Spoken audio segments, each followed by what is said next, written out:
Hello guys, এটা হচ্ছে রায়দিঘি নদী, মণি নদী নাম।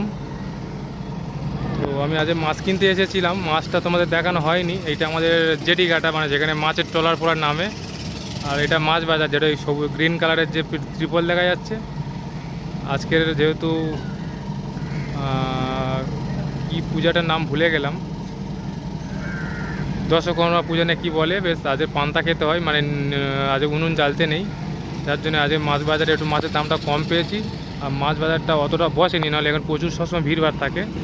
তো আজকের আমি আইলা মাছ নিয়েছি, প্রায় ধরো 100 টাকা কিলো নিয়েছে। এই মাছটা অন্য সময় 170-200 টাকা কিলো নেয়, বা 150 টাকা প্রতিদিন লাস্ট নেয়। আজকে আমি 100 টাকা করে পেয়ে গেছি। আর ফ্যাঁসা মাছ পেয়েছি 80 টাকা কিলো, যেটা এখানে 120 টাকা হতো। আজকের হচ্ছে কি, যেহেতু পান্তা খাওয়ার দিন বলে মাছ বাজারে অতটা ভিড় নেই আর দামটা একটু কম। তো আমি মাছ নিয়েছি, তোমাদের দেখাতে পারবো না, প্লাস্টিকের ভিতরে আছে। আর এই হচ্ছে কি নদী, এরা মাছ ধরতে যায় রায়দিঘি নদী, তোমাদের দেখাচ্ছি দেখো। এটা হচ্ছে জেটি ঘাটা, যারা মানে প্যাসেঞ্জার কাটে, মানুষের নামা ওঠার জন্য এই জেটি ঘাটাটা।